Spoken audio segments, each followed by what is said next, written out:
Hello, everyone, and welcome to the final game of Week 5, the one that everyone has waited very tirelessly for.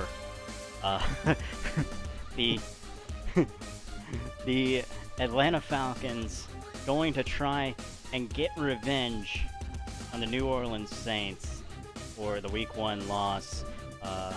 Ironically enough, we actually have two completely different quarterbacks from that start. No As kidding. Yeah, Matt Ryan obviously got benched this past week by the Falcons. Lorenzo Bennett, the former Heisman Trophy winner that has a lot of praise coming in, went at number 5. He takes over, beats the Seahawks in his first start. Doesn't light up the board or anything, but hey, won a game. That's better than you've done all year with Matt Ryan. Yep. Meanwhile, on the other side for the Saints, serving a suspension for not being at 53 people coming out of the draft and not having any cap to get to 53, the New Orleans Saints end up losing Scottie McCullough for the first two games. Mitch Trubisky came in, won them those two games, and now Scottie is coming in. Sitting currently at 1-1, hasn't really been tested, if you ask me. Ends up facing the Falcons. Ends up facing the Cardinals. Wrong bird. Birds fly together, but I got the wrong fucking bird. Yep. Uh, but you face the Cardinals. You 9 points. He did throw a touchdown pass. Proceeded to miss the extra point. The only one that Will Lutz has missed on the year. But you beat them, turn around, you lose to them, turn around and beat the winless Steelers because they didn't even show up. They were too busy eating Thanksgiving dinner. Woohoo! Throw a party. The Mardi Gras in New Orleans. So Yep. really, first real test, if you ask me, for McCullough going against Atlanta. Yeah. This Atlanta team is always pretty scrappy. Obviously, sitting at 1-3 on the season, but they do always put up a fight. We have our Heisman Trophy winning quarterback here, finally making his debut. A lot's been made, and this is going to be a really big game, especially in this division. You know, if the Saints are able to come away with a win here, then they're going to take first place in the South over the Bucks. But if the Falcons are able to get a win, they're going to keep themselves within one game of the division. So this is a crucial early season divisional game here for both of these teams that could have implications all the way towards the end of the season and see what this battle for the division is going to look like. Yeah, keep in mind, if the Saints lose this, then they will give up control of the South. I believe that the Tampa Bay Buccaneers will take back control even with the loss to San Francisco earlier this week. Meanwhile, if New Orleans wins, obviously they Oh, have a one-game lead in the NFC South. I But don't know if I've hmm? I don't know if I've ever seen this. The Falcons are already 0-3 in the division. Holy cow! Yeah, this is important. This is their fourth divisional game already in 5 Yeah, weeks. yeah, Falcons started with a Intense. lot of early. They started with early season issues because of number one starting Matt Ryan. A lot of fans wanted the hometown hero. Uh, Lorenzo Bennett obviously went to Georgia, grew up in Georgia. He's a huge Falcons fan his whole life. Gets drafted at number 5 to them. People thought that he might have gone in the top 3. There was some smoke and mirrors that maybe he even gets taken at 1. Obviously, he didn't. Hilton was number 1. Then Gage gone number 2. And kind of in a surprise, you see the Broncos move up from what was it, 7-3 in order to take Samuels, and you kind of just see him That's fall, and he's just sitting in the green room like, when am I gonna go? When am I gonna go? And lucky for him, it's 5 and not like 23. Uh, but Yeah, it was quite a bit. Having won the Heisman Trophy, I'm sure that he didn't expect to have four other people at his position taken ahead of him.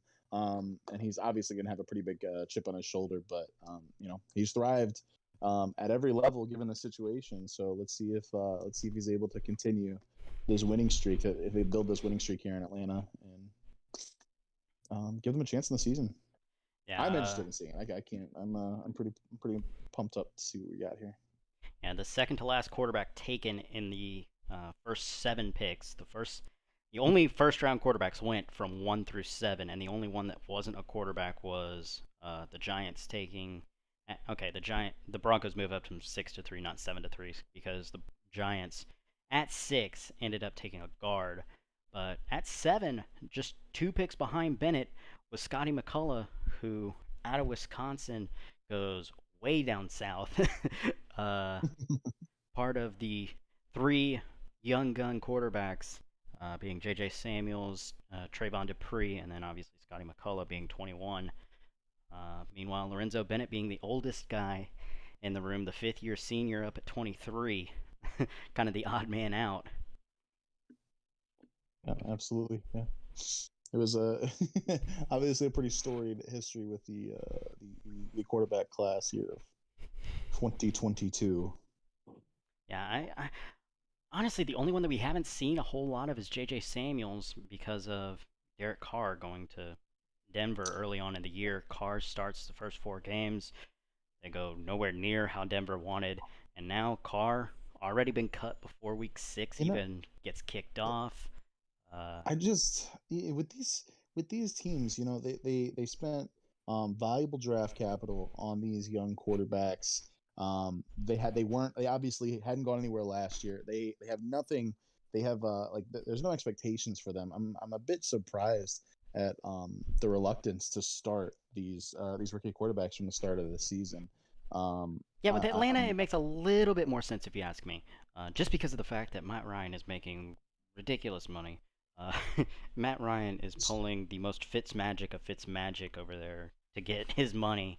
Uh, I just so think you're giving up. You're just giving up some very, very valuable, learning experience and some development.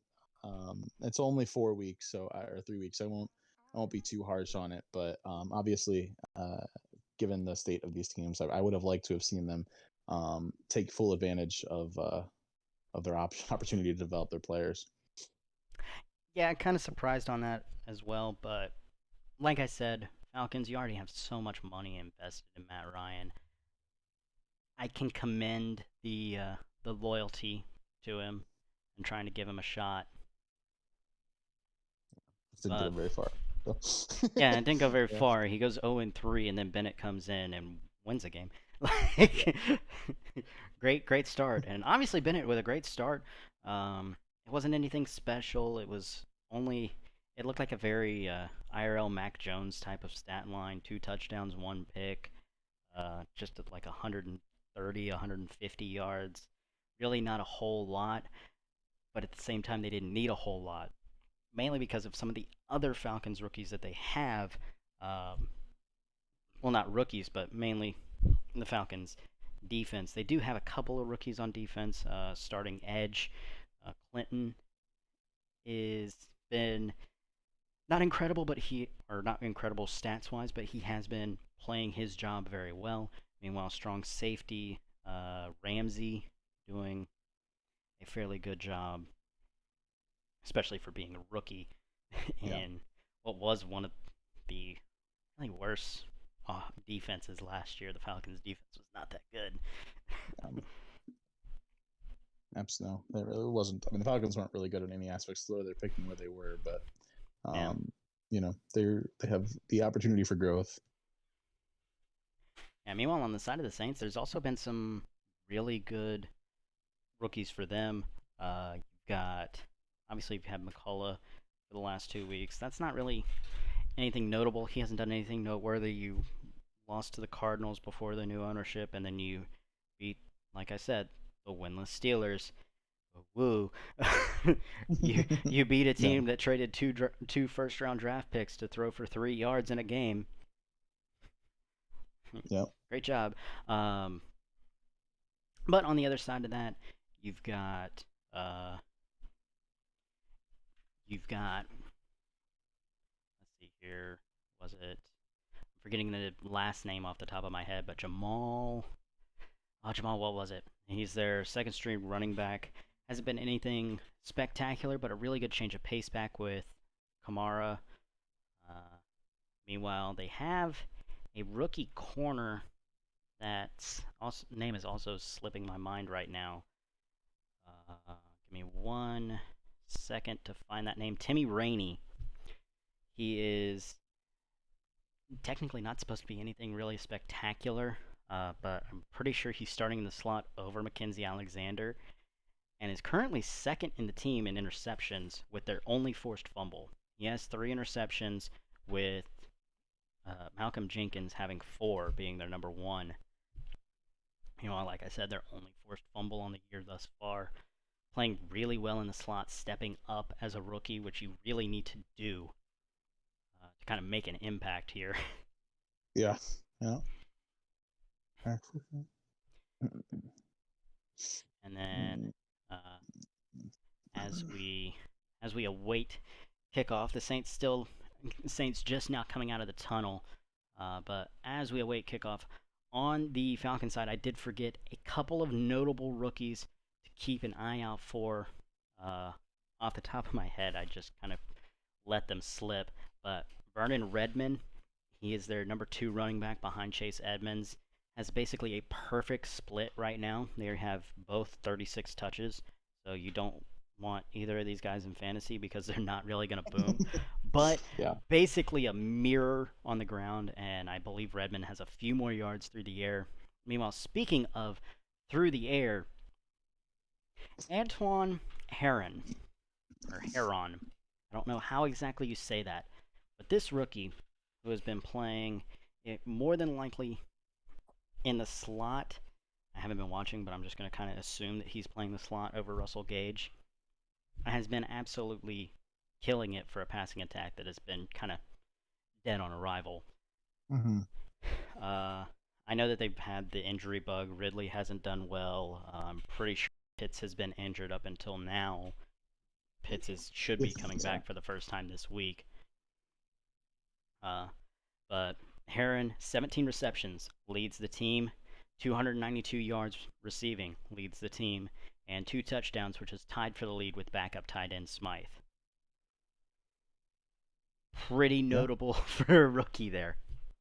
Yeah, no, absolutely. And if he can keep this up, and be a viable weapon to complement Kyle Pitts, obviously with their rookie, they can actually make something out of this offense. It'd be fun to watch. Yeah, seeing Ridley finally come back, having someone other than just Gage and Heron out there, along with having Pitts, that's a very, very dangerous 4. And then you add in Redmond, who is getting closer to the 100-yard mark in the passing game. He's a really, really nice receiving back. He's definitely a nice compliment there. Yeah, weren't a whole lot of running backs taken, and obviously this is the yards look low, but this is a very bottom tier offense. Next to dead last in yards, next to dead last in passing yards, and 28th in points. So really needing a rebound here. Meanwhile, on the rushing side, really middle of the pack, they're sitting at 22. It's not great, but it's not god awful, but it's not great. Yeah. Meanwhile, on the other side, on the defensive side, you're 12th in points, you're 14th in rushing yards, and then 2nd in both passing and total yards.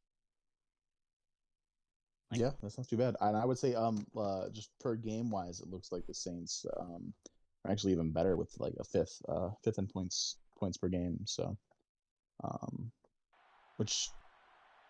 not sure why there's such a discrepancy. Where are you looking off of? I'm looking at my Madden. Obviously, I'm not in the league. So my. No, that's what I'm seeing. I'm seeing 5th in points allowed on defense for the Saints. I just saw 2nd. Oh, 2nd? Or no, it wasn't 2nd. It might have been. It was 12th, and I thought I saw 12th.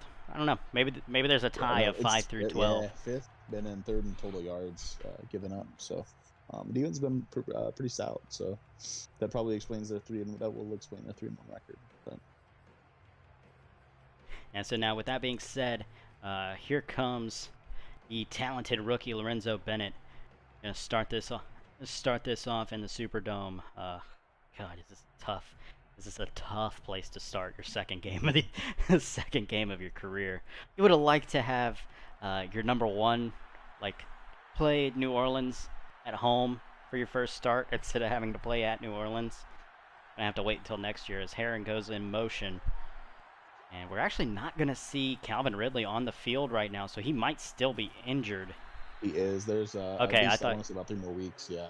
yeah, I thought you said that he was healthy Oh now. That's my fault. no, I was. I know you talked about. I know you had yeah. Kyle Pitts was healthy now, but I thought that you were saying that Ridley finally came back. So, No, yeah, I think he's got 3 more weeks or something. No Ridley. That more than likely means Heron is taking a number 2 slot, with Gage playing the 1. As there is Kyle Pitts on the field for the first time, as he has missed every game thus far. And they have sorely missed him. That's 2nd and 1. Bennett drops back, looking over the middle. That's going to be Heron for the first down. Just a nice 13 yards, but rookie to rookie right there. Really, yeah, very nice play there. Nice first pass of the game. They're hopefully getting his feet underneath him here. And obviously, we talked about this being a tough environment, so as much early success as possible, keep this crowd as quiet as possible. It's going to be the best thing for him, because the last thing you want is for things to start going in the opposite direction, especially as a young rookie making your first start in the Superdome. Yeah, without a doubt. But like we said before, Heisman Trophy winning quarterback at Georgia. You've played in big games like this. Obviously, you've played in that stadium in Atlanta more than a few times being at Georgia. I haven't won one yet, but man in motion. We're going to see Bennett hand this off to the other rookie. That's Heron, who close to the first down marker as he gets an 8-yard run. And speaking on Heron, something that I forgot to mention, 5th round rookie that currently leads the team out of Central Michigan. Remind you of anyone you know? It reminds me of someone that I know pretty well, taking me down memory lane. The good memories, not the bad ones. Yeah, not the obviously. Yeah, we haven't seen any I'm freeze out of him yet, but but he has been lighting up the stat sheet about as much as you can in this very not potent offense. But hey, this offense is moving the ball well already within the first 2 minutes across the 50-yard mark. As Bennett from the gun drops back. Plenty of time. He's got a man. He's going to look that way. Incomplete. Oof. I believe that ball, scary ball, but it was scary. But hey, one-on-one with Russell Gage. You're trusting a safety to cover Gage. Now, granted, that is Malcolm Jenkins, who, like we said before the start of this game, leads the team in interceptions on the year with 4. So, bit of a risky throw, but I mean, hey, after someone forgot to take risky throws whenever you're Aaron Rodgers, I'm fine with the rookie taking some risky throws. Yeah. Give me some. Give me something to watch. Yeah, if anything, I don't think I think I'll be a little more entertained during this game. Yeah. 3rd and 2, we're going to see a play action, staying in the air as oh no. Yeah. Okay, that play was busted from the start because I don't know who was playing on the outside, but he basically just ran into his own guard and physics. Never broke free from that. Yeah, physics happened. Looking like the Florida Gators, he was blocking his own man. Yeah. So unfortunately, not going to see an aggressive move here. 4th and 2, you're going to punt it away. Yeah. I don't like this. Yeah, I'm not a huge fan of this. Now, if you can get the stop, oh, it was so close. It was so close. Yeah, that's another reason why I don't like it. Yeah, if you can get him pinned in there, but you're taking such a risk. You only need 2 yards. You're a 1-3 team, and you're at the 48-yard line. 42. 42-yard line. 42. So this was a 22-yard punt. Going for that. That is just a bad. I don't like that decision, but hey, we will move on. So now we'll see Scottie McCullough come out here in just his 3rd start, 2nd one being played.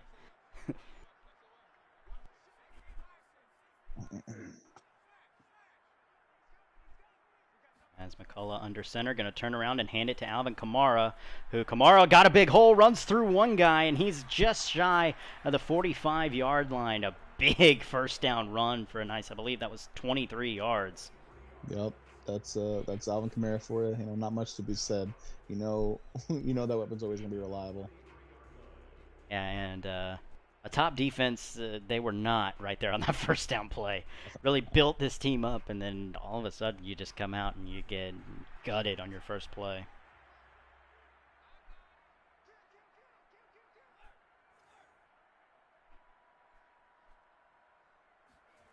So first down, we're going to see another give to Alvin Kamara, and this one looked like it wasn't going to be going for that much, but able to slip free and gain 7 yards.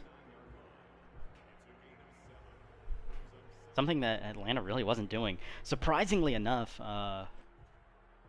with how many yards we've seen this Atlanta offense have through the air, that they were so pass happy.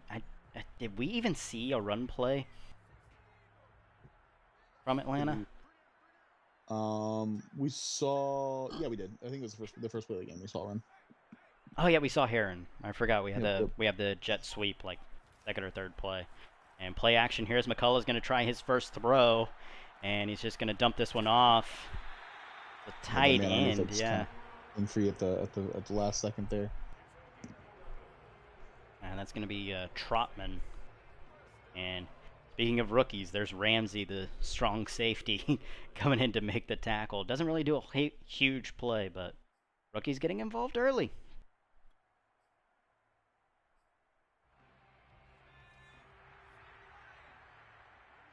So now the Saints, just like that, you give the Falcons punted that ball, and the Saints are already on their own 38-yard line. That is this is a pretty big sequence here for the Falcons. Can't really afford to get a score here. Oof. Looked like that was about to be a huge running lane for AK, but he's only going to get 3 as we see Clinton get in to make the tackle, and we're also going to see, is that Traquan Smith down hurt for the Saints? Yeah, I think so, yes. Yeah. That's a pretty big hit at wide receiver. I'm not sure who all they have behind him. Definitely not a guy that you want to lose this early in the game. Hopefully he'll be all right. That's 2nd and 7 under center for McCullough. And in motion, I believe that's Trotman. We're going to see play action. McCullough drops 40 yards back, and he takes a sack. Don't like that. I'm not sure if that was designed to be such a deep drop, but that is a rough play there. But a big play for the Falcons. To see the Falcons can even keep the Saints out of field goal range here, stopping them, keeping them from scoring would be huge. Yeah, that knocks them all the way back to midfield, as that is going to be Vaughters. That's not the rookie Clinton. Clinton's playing the other side. Would have been Clinton's first sack if he was able to get in. Now third and a long 22. You're kind of just looking to get back into field goal range at this point. As you've got Alvin Kamara. You're not going to go to him, but you're going to go to Thomas. And wow. That looked like it should have been knocked down, but Michael Thomas is going to make this 4th and 7 and bring the field goal unit back out. That's an awesome play by the Saints to even get back into field goal range there. Yeah, Michael Thomas making a big play. Let's see if they can knock a field goal through and take a 3-0 lead. And the kick is up for Will Lotson. He's good. The veteran comes through. And Will has yet to miss a field goal. He has missed the 1 extra point in the blanking on the team name on the Cardinals game. He has yet to miss a field goal.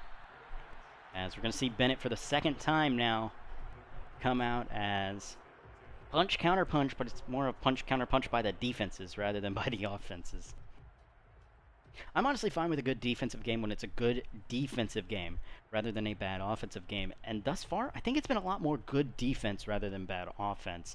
Obviously, we've only seen 1 drive from each team, but I digress. Yeah.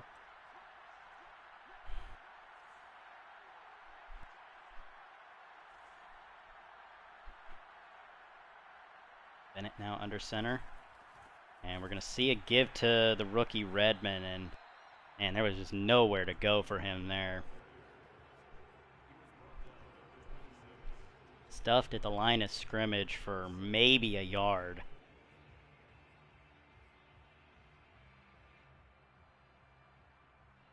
Also, go ahead. What?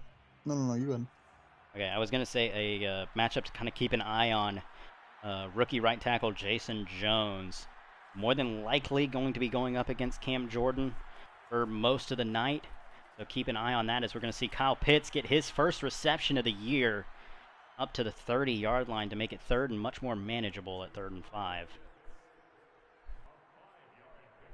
Yeah, that's This is a big series here for the Falcons and Bennett.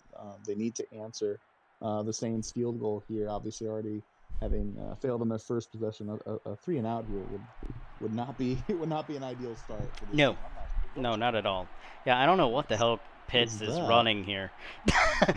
That's. Hold on a second. There we go.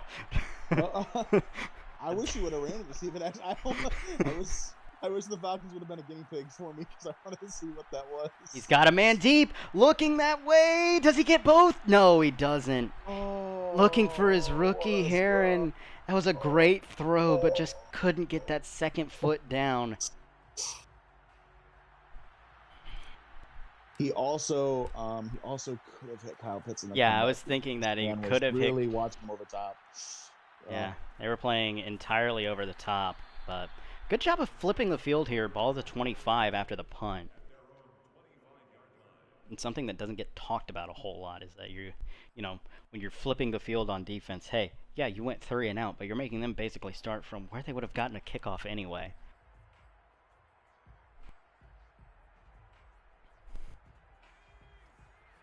Yeah, this is big for the Saints to see if they can capitalize on these golden opportunities they've been given so far. Already the 3-0 lead, and let's see if they can march down the field and get some more points.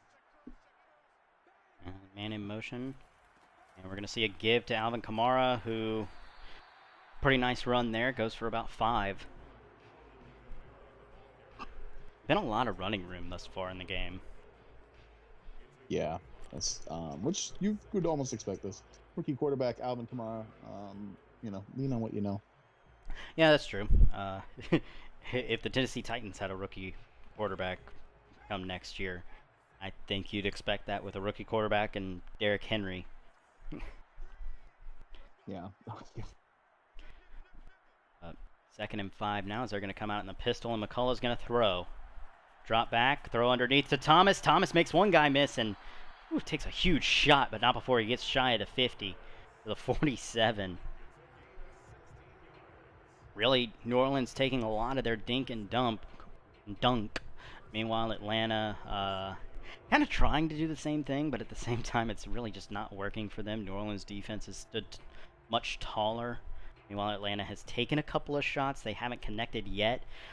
Been there. I think that's the biggest takeaway is that even though the shots haven't hit, they've been there and they've been so close to hitting.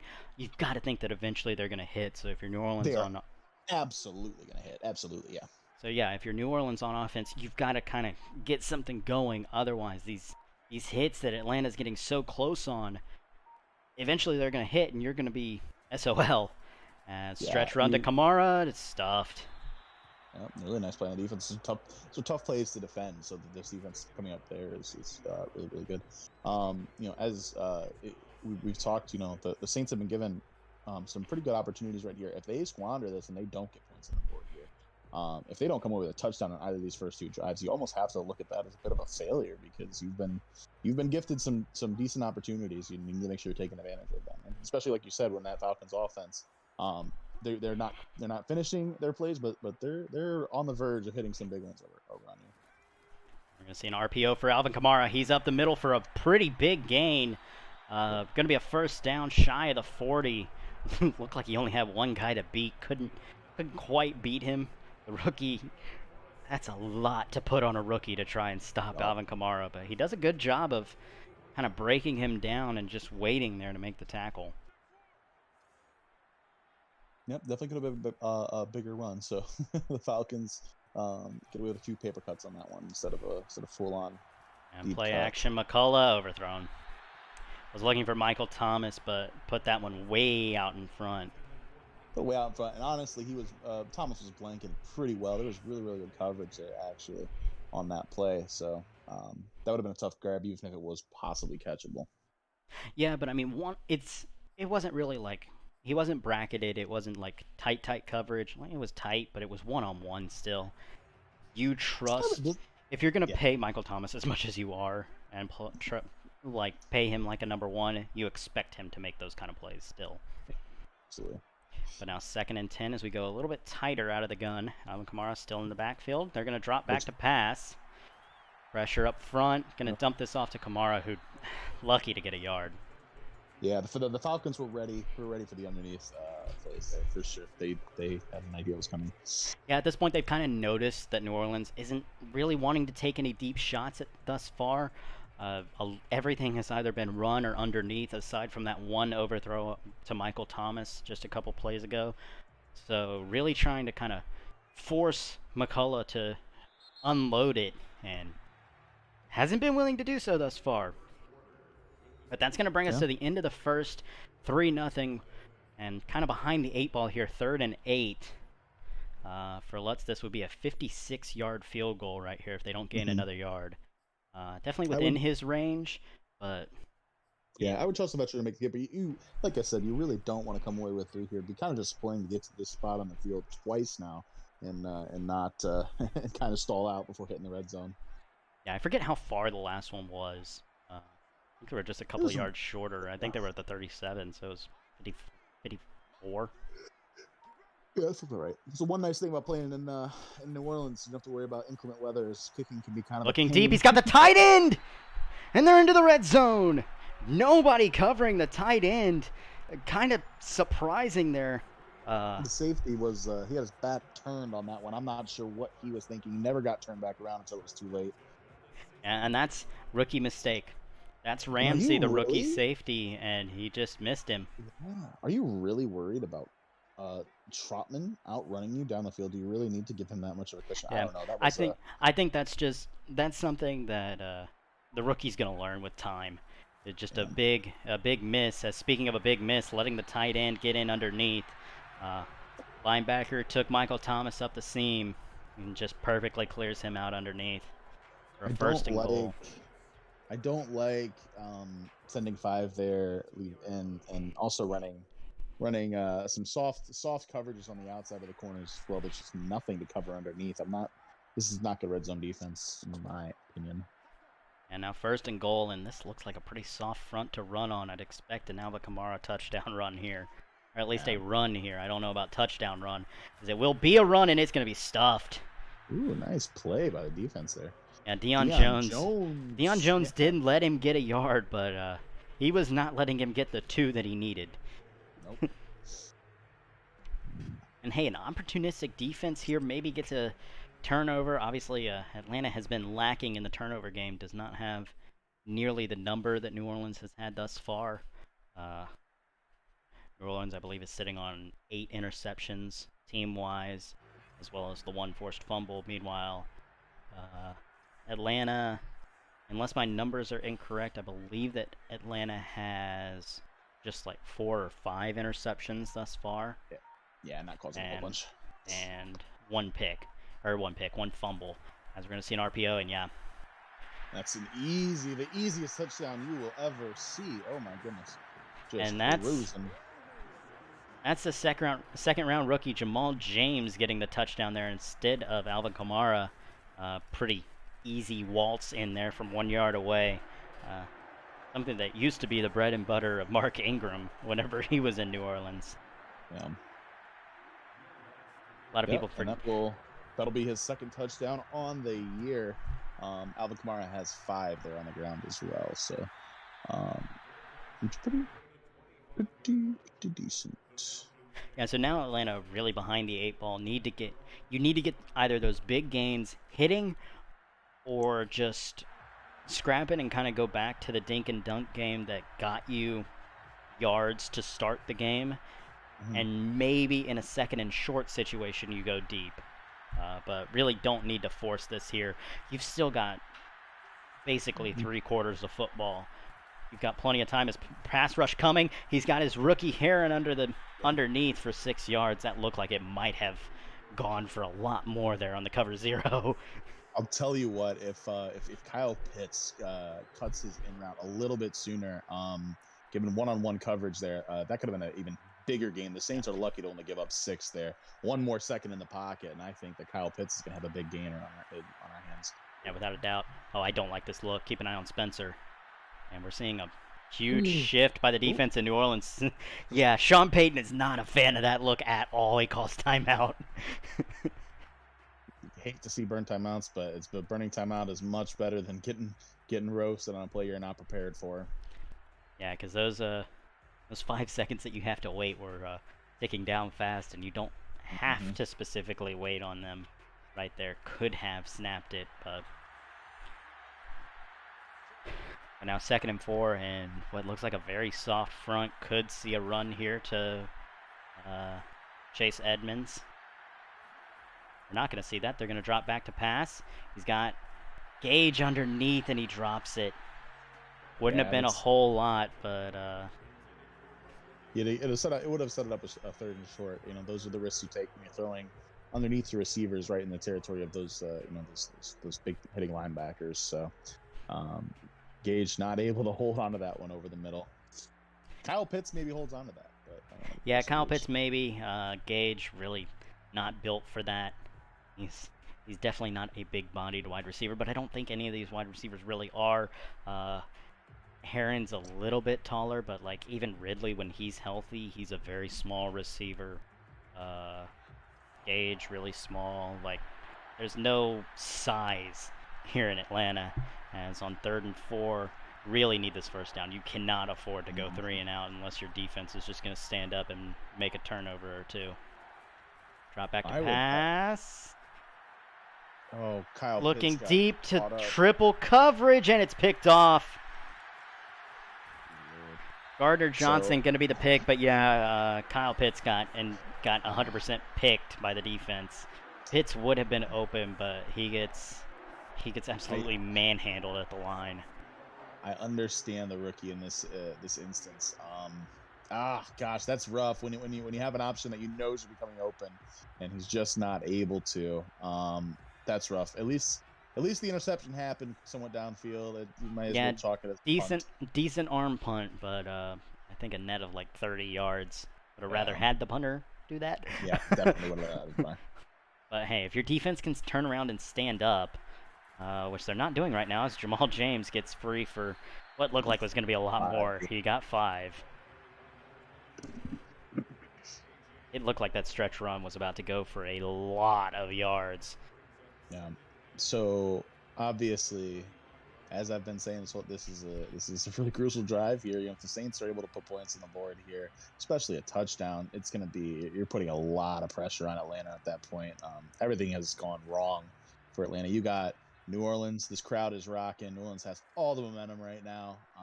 They need to make a play on defense to get a swing of momentum here, because right now it's almost like a avalanche coming down on them. A man in motion on 2nd down. Drop back. Throw underneath. That's going to be Jamal James, who makes one man miss. Takes a shot. A fumble. It's picked up by the rookie Clinton. It's picked up by the rookie Clinton. That is going to be he's not going to score. He's not going to score. He is unfortunately way too winded.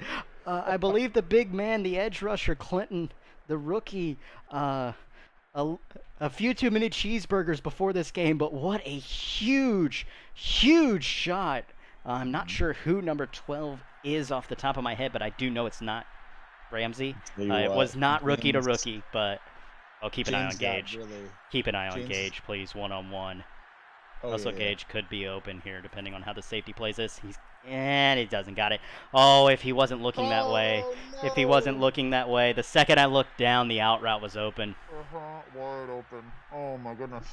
You almost, on this play, you almost have to, because of the coverage, the single coverage out there in the press, your first read needs to be Gage on the outside, and then you need to take that underneath route and take a look at it. Well, he didn't win. He didn't win, but you were kind of in a situation where you see he doesn't win, but at the same time he's got the speed, so maybe. But the safety goes back to play it anyway. Yeah. You should have looked down to the slot. The big problem is in this area, those deep routes, you have to win right away because you just don't have the space for that speed to make up that difference. You know, like you just don't have the yardage necessary for that speed to win out. Yeah, but a good 4-yard carry here by Chase Edmonds makes this 3rd and a lot more manageable at 6 yards. And honestly, even if you get 3, you cut this to a 1-possession game. You have all 3 timeouts, and you have a full half and a half quarter to play. Listen, 3 points is better than none, but I'm all about the touchdowns though, especially. Oh yeah, absolutely. But you've got to kind of take it one step at a time. You don't have a 10-point play in your back pocket. And So, I need to see Kyle Pitts get got involved Hearn here. underneath. He's not going to throw it to Hearn. He's going to go to he's going to go to Pitts instead. And there you go. Pitts with his second reception on the year goes for a first down, and we're going to go hurry up here. First and goal. We're going to see some tempo. I think we're going to try to get Kyle Pitts once again on another play here. Let's see what we're able to manage. That's what I would do in this situation. But. And we're not going to do that. We're going to see Chase Edmonds get stuffed. Okay, so a little bit of... So apparently Gus Malzahn is on the coaching staff in Atlanta. Hurry up to run it up the middle. Yes. I don't love that option there on the 10-yard line. I mean, maybe if you're coming up to 3rd and 1, but like, come on, do something. This defensive front is an interesting choice for the Saints. The Falcons should be able to take advantage of this, and I'd like to see. I think I could see Kyle Pitts get free here. Second and goal, play action. He's got Pitts. He's not going to take Pitts. He's going to take off running. Bennett not going to be able to get all the way, but he will get to the 3. 7-yard run on the scramble. I'll take it. I'll take the 7 yards. However, I think Kyle Pitts could have got you more. I think I want to get the ball into Pitts' hands in that instance. Yeah, I like Pitts to run someone over a little bit more than I like Bennett. Plus, you never always want to have your young quarterbacks be taking vicious hits out of bounds. So at least he got out of bounds there. But let's see what we get here. Kyle Pitts, touchdown. Doesn't look like a great 3rd and goal, drop back for Bennett. He's got Pitts underneath, and he's got him. Kyle Pitts with his first touchdown on the year. 5 games in after being hurt for the first 4. Having a good game thus far, and Bennett. Little play there, little rub play by the offense. That was well executed. Yeah, and now Bennett goes out there. That's his 4th touchdown on the year, 3rd as a starting quarterback. So he is now 4 for 4 right now, 4 touchdowns to 4 picks, as he did throw 1 pick in relief of Matt Ryan, and then threw. Or 2 picks in relief of Matt Ryan. I can't remember off the top of my head, but he did have 3 picks coming into the game. No, that was McCullough that had 3 picks. How many did? Check the stats for me real quick. For who? Wait, for who are you asking? I'm asking for Bennett. Here, I've actually got it. It was 2. It was 2. He threw 1 in relief and then 1 against the Seahawks. It was McCullough that I was thinking threw 3 because he threw 2 against the Cardinals and then 1 against Stellars. Yes. So 1st and 10 following the fumble. Really the only misstep that New Orleans' offense has had thus far. Let's see how the rookie is going to respond to that. He's going to respond by giving a handoff to Alvin Kamara, which goes for good yardage, but we're going to see a hold. Cesar Ruiz. All of a sudden, the Falcons are starting to get some momentum on their side. They got a lot going for them right now. They need to capitalize on this. Getting a stop here for a 3 and out, taking advantage of this penalty, that'd be huge if the Falcons can make this recovery. That'd be, considering how bad the first quarter was for them, I'd chalk it up as a win. Yeah, and now you're sitting at 1st and 17 after the hold, and just by 2 yards, this is the furthest back that you have been all game long. Now McCullough comes to the line after the hold. Nursing a 3-point lead following the fumble by the rookie that I doubt we'll see for at least the rest of the first half. It's looking deep. He's got Thomas, who's going to get the first down and get to midfield. Really nice route. Really nice vision by oh, that's McCullough. not Thomas. That's Mathis. No. Yeah, Thomas was... I'm so used to Thomas be the guy on the outside, but yeah, a bit of a rub by him and kind of expected. I'm so used to seeing 12 on the number 1. Yeah. I kind of just assumed it was 13. Also, with these throwbacks uniforms, I can't see what fucking number they are half the time. I hate the gold numbers. Like, they look cool, but it's so hard to tell what number they are. As Alvin Kamara, no running room there, stuffed basically, but as soon as he gets going.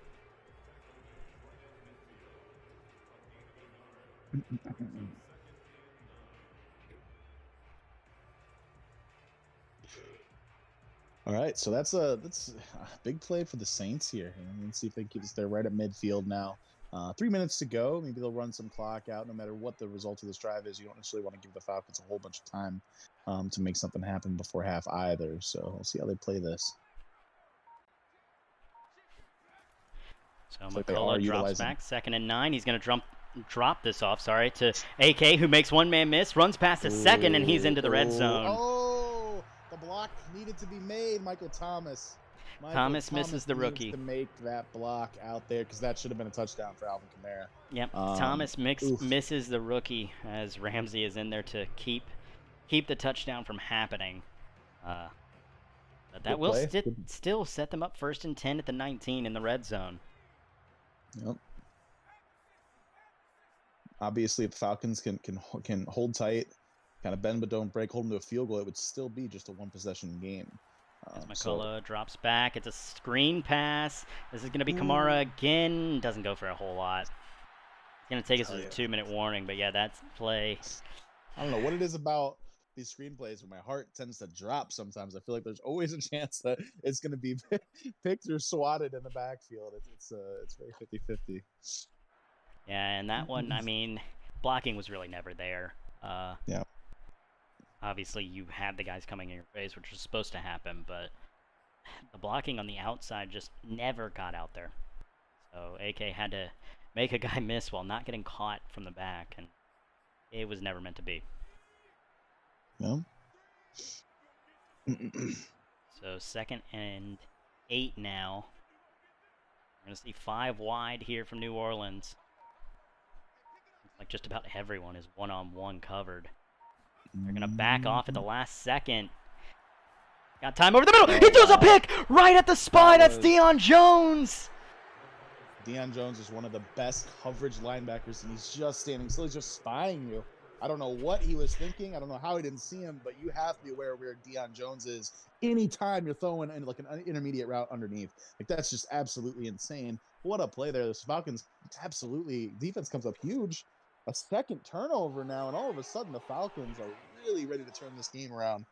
Let's see if they can go down and tie this up, or maybe we take the lead before half. That'd be absolutely huge for them. We were just talking about how this New Orleans offense has kind of been able to move the ball at will, and all of a sudden, a little bit of opportunistic defense from Atlanta. They've given up yards but gotten 2 turnovers. And you're sitting at a point where you're not going to get the ball at half, which does suck. But hey, if you can go down, make it a 14-10 game, as jet sweep to Kyle Pitts goes nowhere. Jet sweep's automatic, huh? Oh, yeah. very, very cheese. Yeah. All you got to do is run backwards, in case you are. Yeah. But I don't know what happened there. The tight end just ignored the end. I'm not sure why he thought that would be effective, but sure. That's a strategy. That puts you behind the chains here, 2nd and 12. I was about to say, did someone get hurt? I didn't see the clock moving. And I kind of got to snap this a little bit quickly. And they're going to throw this underneath to Redmond, who it's a few yards back, and we're going to see New Orleans take their 2nd time out. And that's going to make it 3rd and 6. I would have rather run the clock down, as Atlanta's going to call a timeout themselves. I don't know what's happening. I don't know what's going on. I'm gonna be honest. I don't either. But if I was, if I was Atlanta, what I would have done, run that clock all the way down, because hey, if you get a 1st down, you've got 3 timeouts, you've got the sideline to play with, you're good. But you're already behind the sticks. Like, kind of play a more, let's take it into half, and if we get something, we get something type of thing. Let's not give the ball to New Orleans. You know, and on that play, he did have Kyle Pitts on a pretty effective route. He's just not taking the shots. I'm a little bit surprised. I would have expected Pitts to get those ones. Oh, pressured there. Bennett goes 5 wide, and that's just no time. Cam Jordan there runs right past everyone, completely unblocked. And now New Orleans has a timeout and plenty of time to work with. Yep. I thought they were going to throw a flag for blocking the back. I thought they were going to get him on blocking the back there, but they will get to the 40 after that punt. So a minute 3. As we're going to see a pause. All of a sudden, 20, about a little over 20 yards puts you in field goal range here. So New Orleans, they got a lot of really good opportunities here. Actually, they have their whole playbook, I think, open. Hopefully get to field goal range at least, if not even further. But I personally would probably play for the field goal here, getting the ball after halftime. take a 6-point lead with the ball. That'd be a pretty good result for them, especially considering they threw an awful turnover in the red zone. Goodness. Yeah, and with the obviously with the rookie mistake number 1, excuse me, and number 2 with having that one timeout get accidentally called. Yeah. You don't really have to worry too much. So if you end up behind the sticks, I think you're playing for the half rather than playing for points. Don't throw an incomplete pass, get yourself into 3rd and long, and basically gift them a timeout to where Atlanta can now go do something. Keep everything in front of you. 1st and 10. It's going to be a run to Alvin Kamara, who busts free, bounces off of a man, and he's across the 50 to the 47. So now you need, 7 yards to be into field goal range? Yeah, looks like it, yeah. So really no hurry at this point. Not even going to call a timeout, which I don't disagree with. Obviously you want the timeout, but you don't want to make another mistake and give Atlanta time, as they're going to find Trotman. Just a couple guys to beat. He'll spin away from the rookie Ramsey and go out of bounds inside the red zone. That's actually such a huge play, being able to spin, not just because he got a few extra yards, because he's able to get out of bounds. If he's tackled inbound, then all of a sudden a little bit of pressure on New Orleans. Now this is huge. 31 seconds and a timeout from the 19-yard line. Now you're no longer thinking 3. You want to get 6. You want to really stretch this to a 2-possession game before half. Yeah, and again, some rookie mistakes there. That's rookie and one-on-one coverage, and really, they're playing rat there. They're playing cover 1 rat. Like, just, you have help inside from the linebacker on the zone. Play with outside leverage. You don't need to look inside and, oh my God. Speaking of, Michael Thomas up the seam. There is nobody within the same zip code as him. So he's going to score and make this, barring the extra point, a 10-point game. And keep in mind, they will be getting ball coming out of half. But just, look, you've seen them hit on that already earlier in the game, especially in the red zone. You've got to expect it to come, and you're not going to call cover 3. Come on. Be better. Yeah, that's a pretty bad, just bad decision making in the red zone. Defensive play calling, defensive coordinator, obviously a lapse in judgment there, and that's a disaster. This has got to feel awful for the Falcons, who with a minute and a half left in the half, they were down 3. They had the ball, they had a chance to tie it up or even take the lead before half, and now all of a sudden you are down 2 scores and you don't even get the ball after half. This has been an awful turn of events for the Falcons, almost worst case scenario. And so now you're sitting here. You have to do something. You can't just take this to half. You've got to get something, get some points, and make it a 1-possession game again. Just don't make a mistake, and with 1 timeout, give them the ball in field goal range. Please. Well, also, seeing the defensive coordinator just absolutely rip into that corner, it looks like he was supposed to be manned up. Got time, looking deep. Oh my goodness, had a man, but man. Yes, he did. I don't know why he put so much zip on that one. He really did have a man there. Bennett missed him bad. That play could have been it. That could have been a huge. That would have been a touchdown too. He was behind Jenkins even. That's a touchdown. That's a touchdown, and Heron knows it. I don't like the defensive looks that the Saints are getting. But it doesn't. Bennett needs to take advantage of this. He's got Kyle Pitts. Oh no! So they're gonna run, and that's gonna take us to half for sure. Oh no! You had such a good opportunity there with Kyle Pitts. No one over top of him in the slot there. Oh man! I would have at least taken the shot there. I don't know what we were thinking, to be honest. And like, take the shot and kneel it out or something. Or take if you need to take a sack, throw it away, do something. I mean, there's you that was a perfect look to audible to something to get Kyle Pitts a pretty decent gain, and at least let you do something. At least keep your options open. Now with that, Falcons obviously going to go down into the second half, down 2 scores and giving up the ball. This is Not a good scenario for them. Speaking of not good, Fry with a very short kick. And they're going to get this past the 25 to the 31-yard line.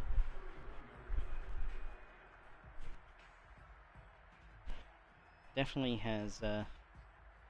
he's definitely kicked that one a lot better. I don't know if they were trying to put that just shy of the goal line and force him to return it whenever he didn't want to or what, but that was definitely not the play. We're going to see a give to Kamara. He's got a huge hole. Well, takes a huge shot to his knee as well, but not before he gets the first down.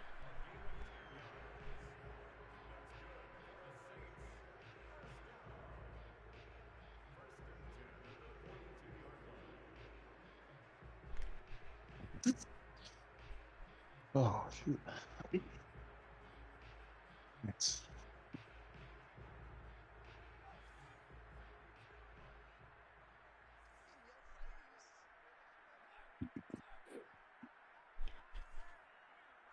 Now here we go, 1st and 10 across the 40 at the 42. McCullough drops back. It's going to be a screen pass to Mathis, who's going to get tripped up. Whew. That corner, very lucky that he got through the block thrown by the tight end, because that Maddox could have been watching him go right by him if not. Yeah, it was definitely set up pretty nicely there, to be honest.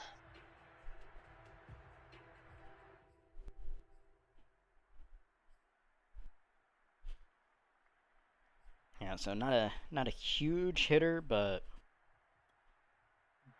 I mean, definitely could have been worse, because man, if that tight end doesn't even miss that block, like if he just full whiffs it, doesn't even get a piece of him, that's Maddox probably taking it to the house. yeah, for sure. Yeah, man, in motion, that's going to be Alvin Kamara, who's going to take a toss sweep, and that's going to go nowhere.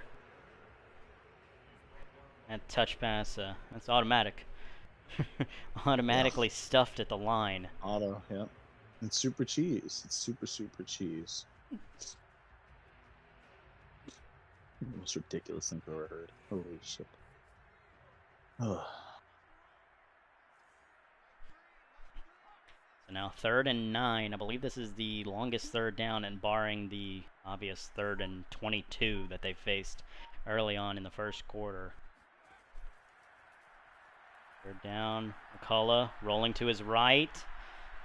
Running out of time. Overthrows. Had his tight end Trotman, but he kind of needed to overthrow him though there, because there was a man underneath, and if it's too shallow, it's probably picked off. So it's a little bit tough. That's a tough call to make. That was about the only place that he could have made a play on, but I don't know if that's more on Trotman for not running upfield or putting a little bit too much oomph on the ball from McCullough.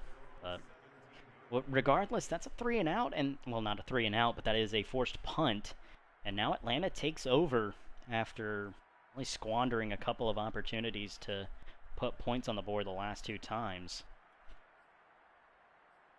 Well, you've been given new life here, given an opportunity. Big defensive stop. You do need to take advantage of it, though. You cannot keep taking these opportunities and squandering them. So they have new life. Let's establish the run. Let's get back on the ground. Maybe utilize Bennett's legs a little bit. I would like to see him get outside the pocket a little bit more. And the only time that we've seen him do that was that one goal line run, as Redmond is completely stuffed. Yeah, that was tough. The linebacker made a great play. If the linebacker doesn't make that play, though, there's some daylight there. So yeah, play there. That linebacker made sure that was going nowhere. That was Warmack there on the tackle. I'm not sure how much the Falcons may practice any read option or RPO plays, but I would like to see more of them with Bennett. I just didn't utilize his athleticism a little bit more. Yeah, kind of surprised that we haven't seen that yet. On 2nd and 10, drop back, throw underneath. That's going to be to Redmond, who's going to take a huge shot, as we have an issue with our cameras at the start of that play, but that does get them to the 3rd and 3. All right, so far Bennett only has 48 passing yards on the day, so yeah, it hasn't been a whole lot of big hitters, but I think he's done a good job of. He hasn't been the superstar that everyone has been expecting, but he's done a good job of, to a certain extent, managing the game. He hasn't made the big mistake aside from that one triple coverage third down arm punt. What the fuck? Why does this keep happening? What? Oh. What the fuck? I want to see what happens here. Just run the play, Sam. Okay, so he just runs the right Okay, play. He's got Pitts. He's not going to go that way, but he's got Heron wide open too. I'm kind of surprised that he doesn't take Pitts. I would have liked to see him take Pitts, but at the same time, let's be honest, Heron was wide the fuck open. Well, Heron came wide open, but he was not open. Kyle Pitts had the step, and Kyle Pitts definitely had the step. But hey, on 3rd and 3, that is a much more guaranteed throw than Pitts. There's a chance that you overthrow Pitts. On 2nd and 3, I'm definitely taking the shot. On 3rd and 3, debatable. We're going to see a play action here with Bennett, and he's going to just dump this off to Redmond underneath, who's going to make a guy look silly trying to dive for his feet, who, how do I put this delicately? He kind of dove too early. Now, it wasn't like Dalvin Cook in Miami earlier this week. Lost his mind a little bit. Diving from about 15 yards out, but it was diving way too early. And it's now 2nd and 2. From the 42, Atlanta in a really good position to at least make this a one-possession game. We're going to see a run play here with Edmonds, and Edmonds, if he would have just stuck with his original line, he kind of tried to cut back left, and the cutback wasn't there because he thought the linebacker was going to go more wide and hit the hole. He kind of gets stuffed more closer to the line to the left. He just sticks his line. He's gapping it for a lot more. Obviously, still a first down. Good play. But definitely a missed opportunity for an even bigger play from Edmonds, if you ask me. Yep, absolutely. Yeah. But now, across the 40, I'm pretty sure that this is the furthest down that they have gotten outside of the touchdown drive. As 3 yards there on the first down counter. Again, that's something that a lot of teams will see 3 yards and think that they lost first down and that they need to do something. Like, everyone thinks that you have to have 4 yards running. You only need 3 because every now and again you're gonna bust one of those free. Yeah, absolutely. Keep an eye on Heron and Spencer one-on-one on the outside. Actually got a different guy. Wide open over the middle. Gage drops it! Russell Gage with the drop. He was too late to see it. Late to see it and allow the defense to come up and make a play. That's unfortunate. That's definitely unfortunate. He had him too. Yep. Bennett knows that he had him. The fuck? Okay, so I've just come to the conclusion that some of the pre-stuff is wrong. I think there has to be this playbook. I've never seen. I don't know what playbook he's using, but 3rd and 7 run, and Edmonds should have had the first. Oh my gosh. The left guard's just completely sold, and we're gonna have to settle for a field goal. 4th and 5 as kicker is on it. It looks like he shanked it. Oh, it's close. It's in. Whew. I thought that he McShanked it pretty bad. Tell you what, the left guard on that 3rd down play really, he really cost the Falcons what could have been an opportunity for 6. Because, oh my goodness, that's at least a first down if the left guard hit. That's at least a first down if the left guard hits his block. Even if it's not even a first down, even if let's say they get to 4th and 1, then you have a decision to make, and maybe you do go for it. Considering you did run on 3rd and 7, maybe they had added. If they got close enough, they might go for it. But 4th and 5, and it's just too big of a risk. Have to settle for the field goal, but hey, does make it a one-possession game. So there's definitely worse things that you can look up at. As run here to Kamara goes for nowhere. Deion Jones, the MVP on defense so far for sure. Really, really nice tackle there. Yeah, he's made a couple of really good tackles in the run game. Obviously has the interception in the red zone. Been playing pretty well. Unfortunately, this defense has let's just be honest. This defense has been god awful. Aside from the It's interception and the fumble, yep. they've been run through like they've been ran through like shit through a tin horn. Like Yeah, it's they're bad. they're struggling with against the run. That's for sure. They're just getting gashed, but And play they've been action opportunistic. here, going underneath to the tight end who will get yards, make it a much more manageable third down to 3rd and 2. Uh,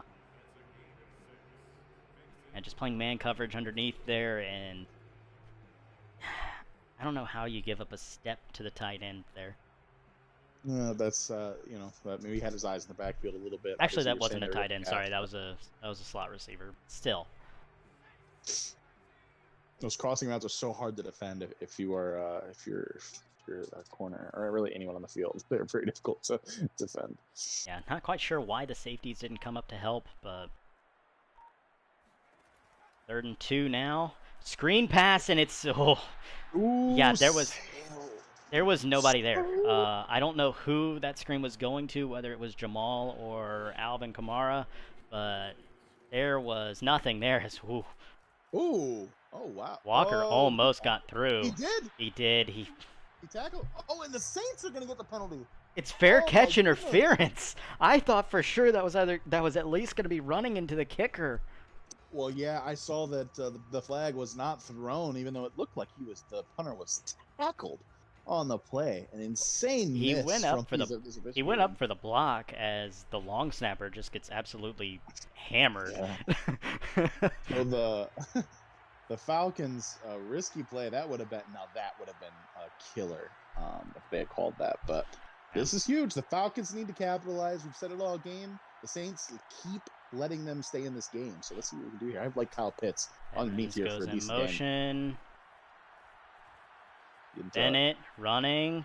He's gonna take off running and go for about 3. Honestly, I'm fine with the no throw. Actually, it's 4, but honestly, I'm fine with the no throw to Those hits are Pitts. scary. I'm Quarterbacks fine are with known to fumble those balls. Yeah, I'm fine with the no throw to Pitts just because of the fact that you have the user coverage over there. However, you had Heron on the other side running basically the same route without the user coverage that was not covered at all. Should have hit him. Once you see that the user coverage is on that side, you kind of just immediately look away unless he gets pulled way back, which he didn't. Yeah, right now, in this game, Bennett has seemed pretty risk averse when it comes to throwing any tight throws or anything. So that goes along with his game plan, which is okay. Play action. He's got Pitts. He gets 2 feet down. Nice throw there. Kyle Pitts is definitely going to get those. Those were that was too easy. There was not much. The defense was a little bit helpless in this situation. Yeah, and Bennett finally crosses the century mark. I'm not sure if that's the first quarterback to cross the century mark. I can't remember if McCullough has. McCullough has, yeah. Okay. But yeah, Bennett finally crossing the century mark at 101. 1 touchdown to 1 pick. As going to work here across the 50 at the 35. Bennett drops back, throws quickly to Pitts. Pitts has a first down and more. He's into the red zone and just shy of the 15-yard line. I'm just watching Pitts every play at this point. I think they've spent way too long waiting to get him involved, and I think they finally recognizing that and they're getting him the ball now. This is your best playmaker. Please get the ball in his hands. And between him and Heron, they have been really the only 2 offensive sparks thus far. As we're going to see an RPO here to Chase Edmonds, and that, goes absolutely nowhere. And not sure if they're going to call a play or if we're going to just see 4s up. Looking like we're seeing just 4s up. Yep, we're gonna hold the 4s up, and we're gonna go into the 4th quarter. And the Falcons, they should be saying their prayers, singing hallelujah, because they are still in this game. They're in the red zone, down 7 points. It feels like they've just had every opportunity to get the playoff. So this is 4s up. Yeah. Even quarterback didn't get set until 4 seconds, so no getting that play off. But 4s up now, 7-point game. Atlanta in the red zone, 2nd and 11 after the first down run goes nowhere. So what I would like to see is Kyle Pitts running one of those fancy corner routes that would give them a good shot at an opportunity to touchdown. But we'll see what we get here. 2nd and 11. We're going to see Chase Edmonds still in the backfield with Rain playing fullback. And it will go to Edmonds. He's got some good blockers. He's got a room, and Edmonds is in for the touchdown. Very great. That was a really, really nice blocking, and Edmonds manipulating the open field there. The linebacker got a little bit linebacker broken just a little bit. Linebacker cheated up a little bit much, and Rain throwing a great block on the user, trying to chase him down too. It wasn't like it was a big hit. It wasn't like he pancaked him, but he held him up for just long enough to affect it. And sometimes that's all you need. Game is all about angles, especially out in the open field. You know, if you could throw off a defender's angles, well, then you just give a huge advantage to the ball carrier at that point. You know? And now at this point, momentum swings all the way back in Atlanta's favor. You're starting the fourth quarter, like we are basically starting the fourth quarter, like we're 5 seconds in, and it's a completely new ball game. Everyone has all their timeouts. We're tied up at 17. This is what we thought the Super Bowl rematch was going to be last night. Yep, this is definitely a much, much more competitive game, and a more fun game to watch from my perspective, personally. But oh yeah, without a doubt. And we're gonna see a run here to Kamara. Looked like he had a hole, but Deion Jones said, "Nah." No, he's played absolutely phenomenal in this game. I mean, just undercutting blocks, getting in every hole for every gap. You know, Alvin Kamara had a lot of really nice runs early on, but something has gotten into Deion Jones, and he's just snuffing them all out. I do think the Saints are trying to get a little bit too cute with these power and trap plays that are a little bit more slowly developing run plays, and you're playing with fire because you're leaving guys untouched in the box. So second long situation here. The Saints have got to grab some of this momentum back, right? It's been a while since we've said anything positive about them. Yeah, I mean, the last thing was Michael Thomas touchdown pass. Yeah. As McCullough under center. It's going to be play action. Got time underneath. That's going to be the tight end Trotman, who will get the first down. Looked like they wanted to dial up some kind of shot play, maybe even to Thomas. But everything was covered pretty well downfield. So just takes his underneath route, and hey, first down. Yep. Keep those chains a-moving. Yeah, that's important for the Saints, honestly. Not only do they need to put on some points, but I think they need to keep the offense on the field a little bit, because, like we said, we haven't seen a whole lot of them in the second half at all. This is a risky box here, just a 5-man box for the Falcons defense. I'm not sure if I agree with this too much, and they will run with it. Deion Jones says, I don't give a damn how many people you have to block me. I'm going to stuff it every fucking play. And that wasn't even an exotic look. That wasn't an exotic look. That was a standard zone run, and he gets nothing on it. Not one, not two, not like just a few. He barely got back to the line of scrimmage. Yeah.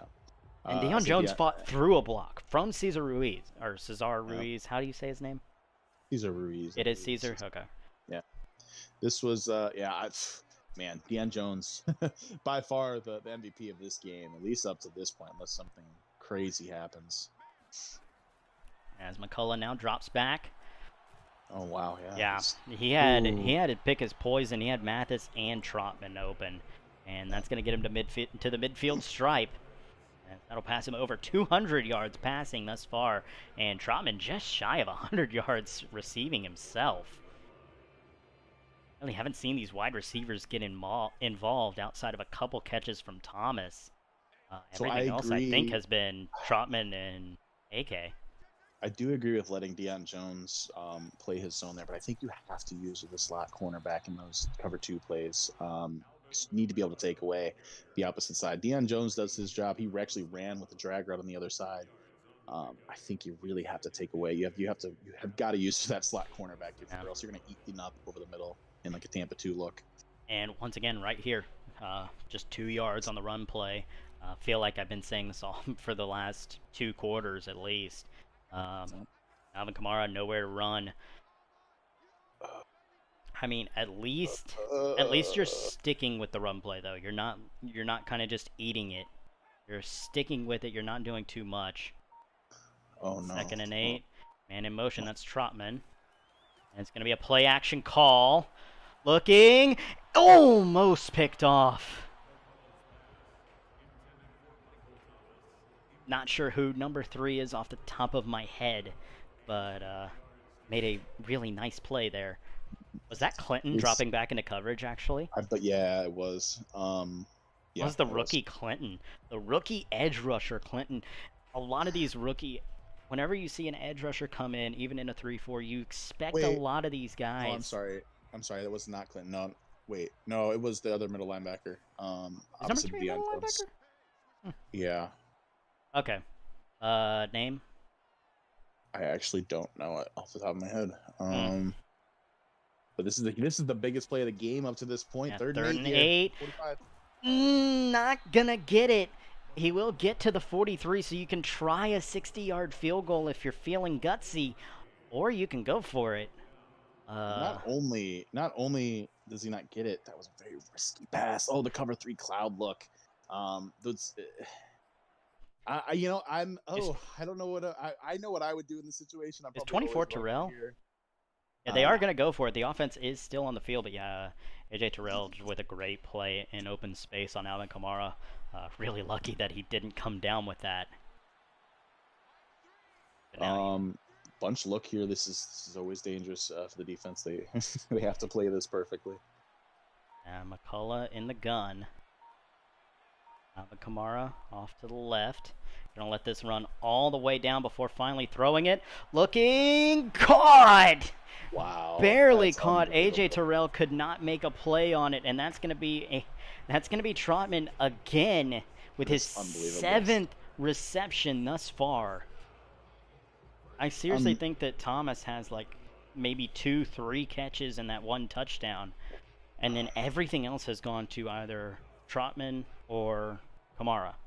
I'm pretty disgusted with Terrell's coverage in that one. That's unfortunate. But Trotman once again, the Falcons are not adjusting to those third and long plays. They've hit him on third down a couple times now.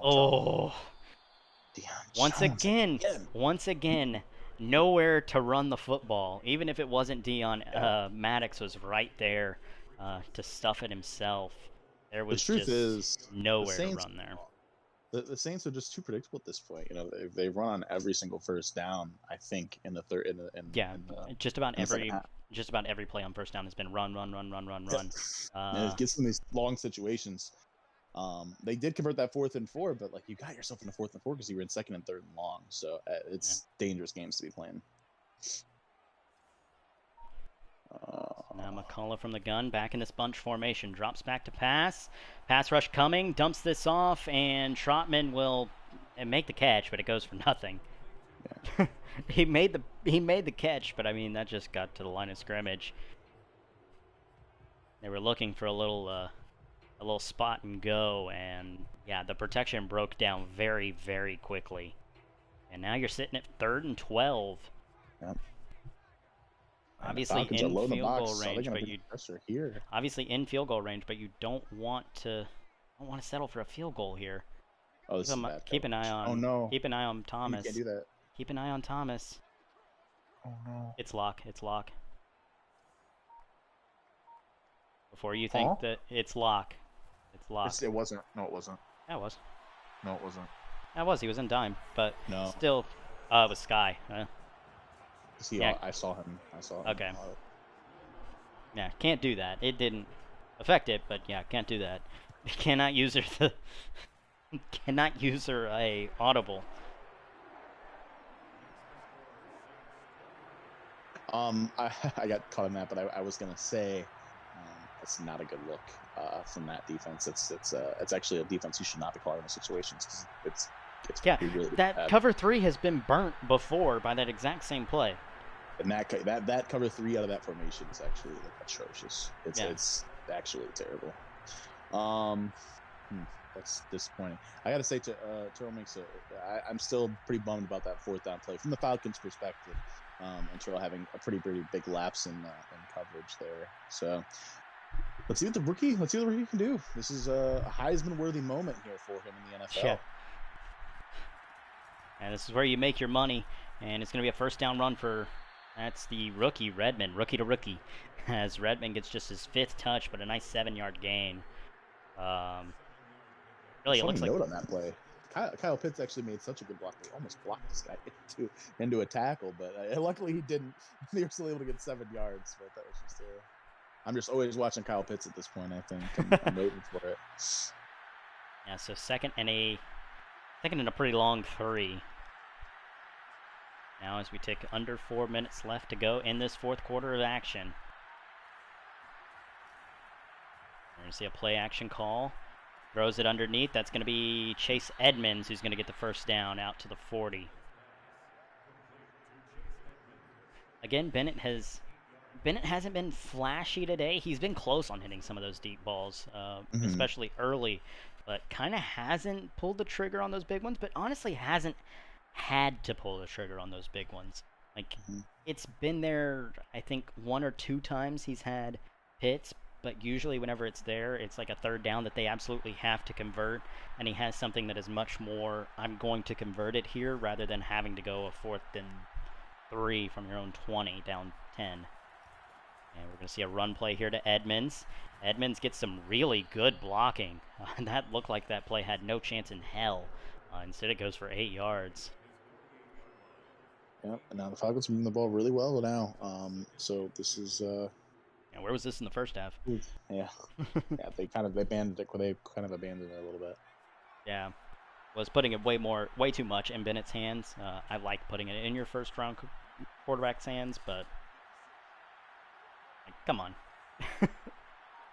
You've got a good running back tandem. Use it. And speaking of use it, play action. Oh, if he had time. Yeah.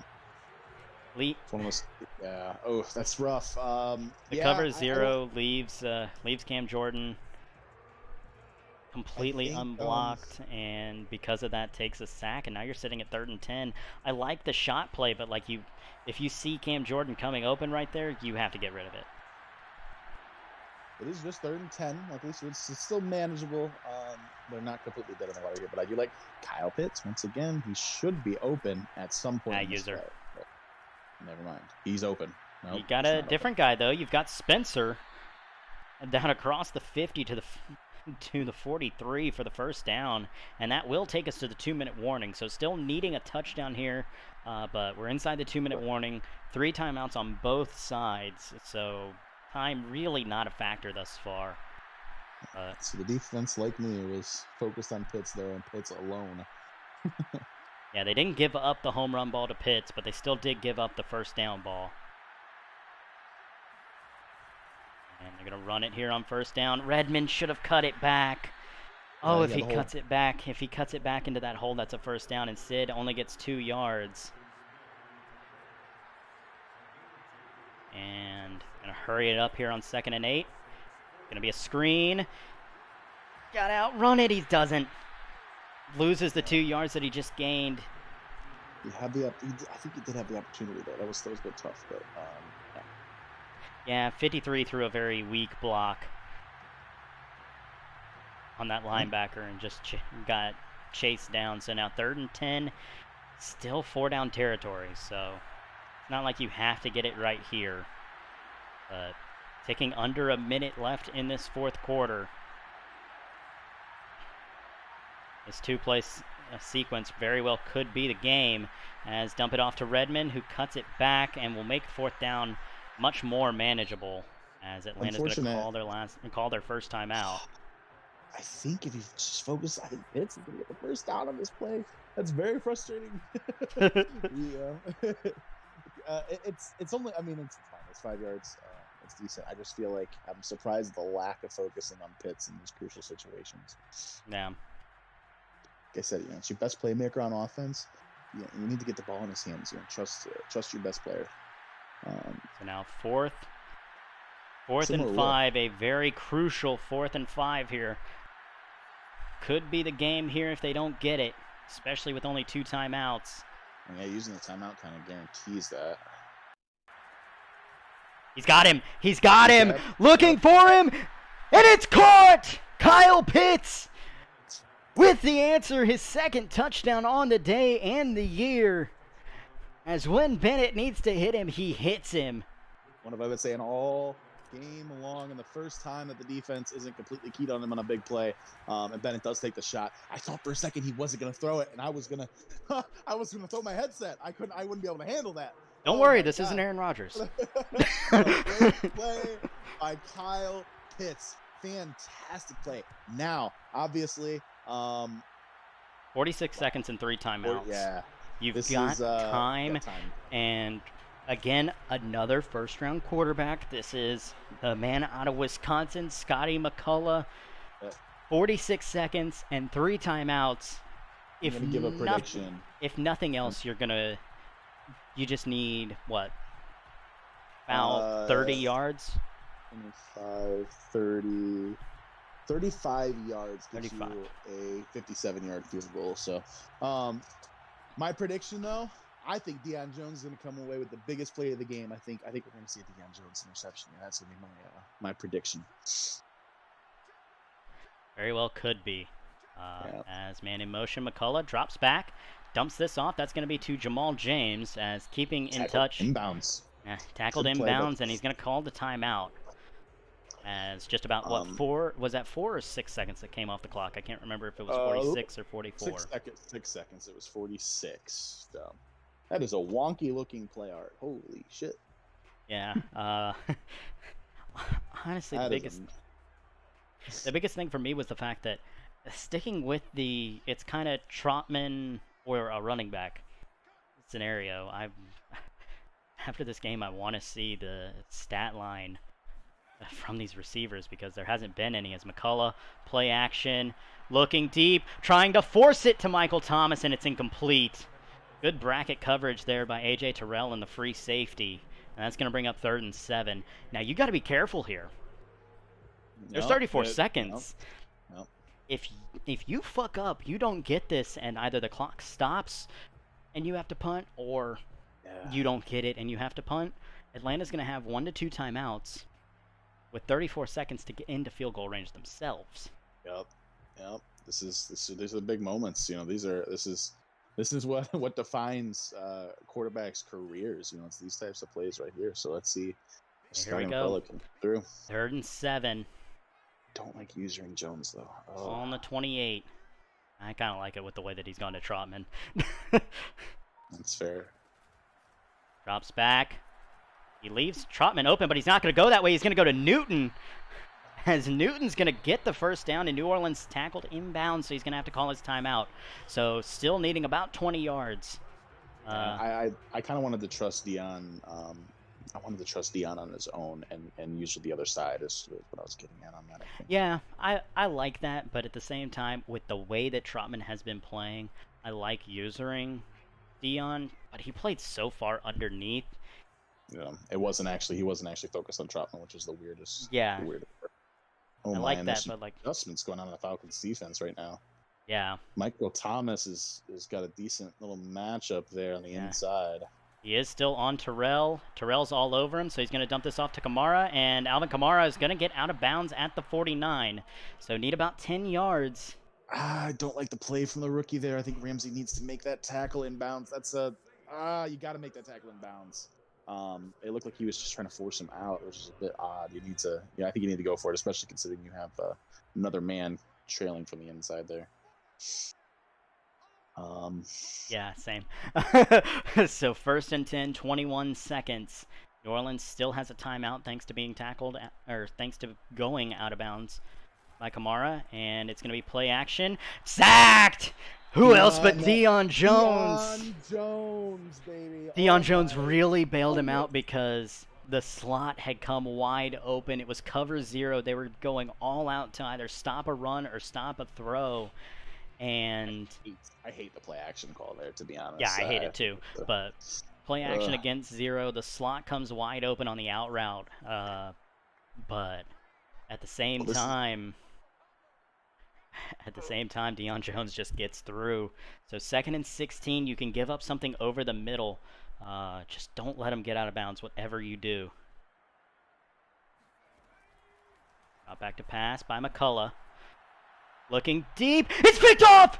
That's going to be A.J. Terrell! With And he's got a 11 lot of open. seconds! He's got a With lot of 11 open seconds, field. he's going to go out of bounds at the 40 with 8 seconds left. New Orleans has no timeouts to ice the kicker. You have a 57-yard field goal from right here. 2 timeouts. All you need here, hold the ball, run it, get a couple yards, get it into the middle, call your timeout, and kick your field goal, and you go home as a winner again. I think you should be going with your best run plays here. 2 quick run plays, because you can run 2 plays. Oh, it doesn't look like they're going to do that though. So let's see what we get here. I much prefer 2 quick runs. Yeah, same. I'm not a huge fan of the throw, especially if you take a sack. Yeah, that's first down. He's got a man over the left side. He's going to get it. Gage is going to get it, and he's going to go out of bounds at the 25 with 3 seconds. And now, without a doubt, yeah, you're going to go for your 42-yard field goal. Wow. Because I'm pretty sure this is a rookie kicker in a very huge situation, but lucking out by the fact that New Orleans has no timeouts thanks to the Deion Jones sack. We're in a dome. There's nothing New Orleans can do from this point. It's completely out of their hands. Here comes Floyd from 42 yards out to send them home a winner. The kick is up, and it's good with a flag for a roughing. There we go, and that is the end. That's going to end it, and the Falcons go home. Wow. The Falcons are going to be sent home losers. No, Falcons sent home winners. The Saints. Or the Saints, sorry. The Saints are sent home losers. My bad. But the Falcons send the Saints home at 3-2. The Bucks hold the NFC South thanks to that. And now the Falcons find themselves 1 game out. Just 1 game out with basically 1 more round of divisional games ahead of them. And now you got to wonder, how would this team look if Bennett had started from week 1? Yeah, this is because Bennett's 2-0. Bennett's 2-0, yeah. Taking down 2 teams that were huge playoff teams coming in. The Seahawks, who are obviously 3-2 right now, they came into that game at 2-1, left at 2-2. The Saints come in 3-1. With a share of the lead for the division. Now they lead 3-2. Obviously still have the share, but I gotta tell you, I'm blown away. But I mean, the Falcons were up against it all game long, down by 10 for a majority of this game, and I got to give a lot of credit to the rookie quarterback. Never lost composure, never forced anything, never made any big mistakes. Falcons kept their head in the game, and of course, the MVP of this game, it's Deion Jones, and that's it. Just big play after big play after big play, even down to the sack that set them up, where the Saints felt like they needed to force something, and actually ended up making that crucial mistake at the end. So Deion Jones absolutely gets the game ball.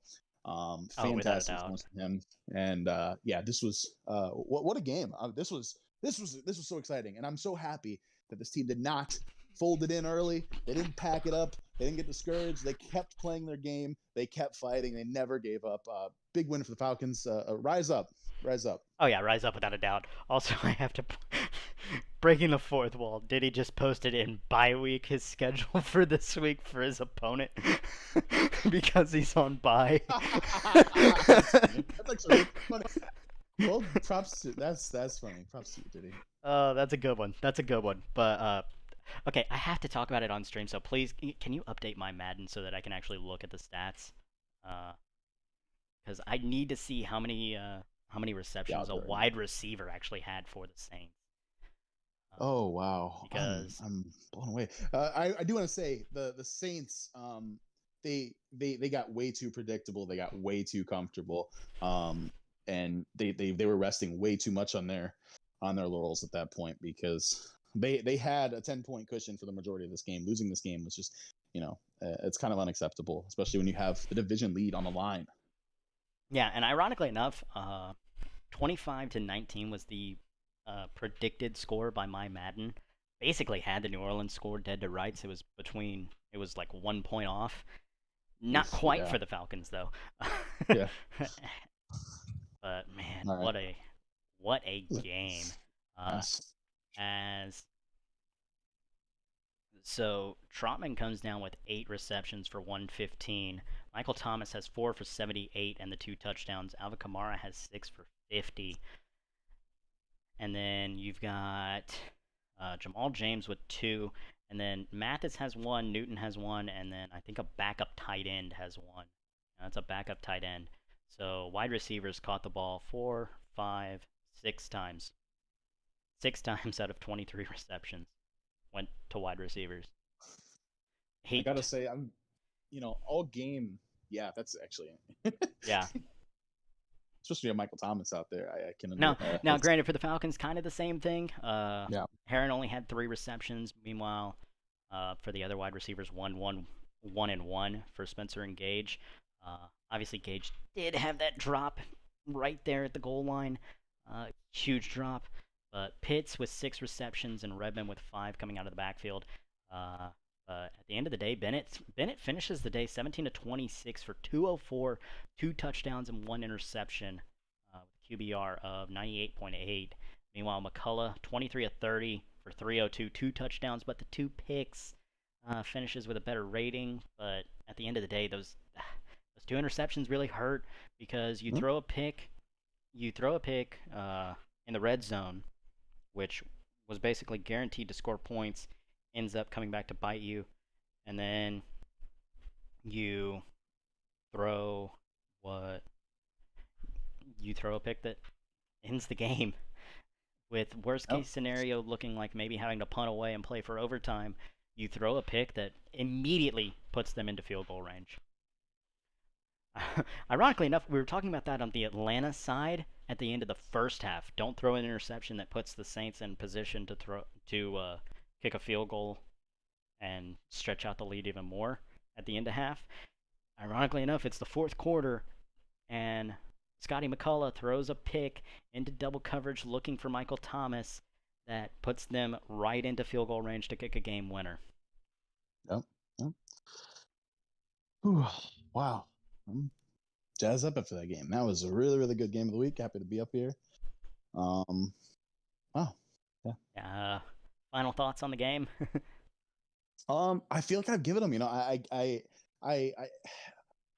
even in the game, the Saints had the lead, but it really felt like they were just kind of meandering around, and I felt like the Falcons gave them a lot of opportunities to kind of extend that lead, and they had opportunities to be in a better position to close the game out, and they never took advantage of it. They had their they went ahead right before half, went up 10. But then in the second half, I'm fairly sure that every single first down play was just a run, and it became way too predictable. Deion Jones ate them alive. So yeah, I just think I think the Saints just kind of blew this one, to be honest. I give the Falcons a lot of credit for never losing a poser, fighting back, but man, this is a tough one for the Saints, especially they had an opportunity to have sole possession of the division. Every game matters when you're going to be fighting with the Buccaneers. I'm really disappointed in the Saints, and I don't love what I saw today. But congratulations to the Falcons. That's a big win that they needed, crucially, because they are still, every team in the NFC is in playoff contention. Every single team. So yeah, basically every win is valuable. So yeah. Yeah. So once again, great game by the Falcons. Saints, go get them next week. Best thing we got to say. They definitely have to bounce back. Yeah. Yeah. They definitely need to bounce back. And depending on what games would possibly come up, I may do a multicast. I don't know if you would be willing to stick around for that.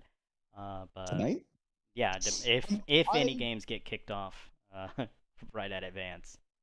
I will say that I can. I will probably take a shower, quick break in the shower, and then I could probably join you back for multicast if there's games going. Assuming there's games, so keep an eye on RZSN. Yep. Mark your calendars, set your schedules, 8 p.m. Eastern Standard Time. We have the battle of the last 2 undefeated teams, the Jacksonville Jaguars visiting the Baltimore Ravens. Definitely tune in. It should be a good one, and we'll see who remains atop of the league and moves to 6-0. Yeah, definitely looking forward to that one. Hopefully it's much more like the last contest that we just saw, and a lot less like the Super Bowl rematch.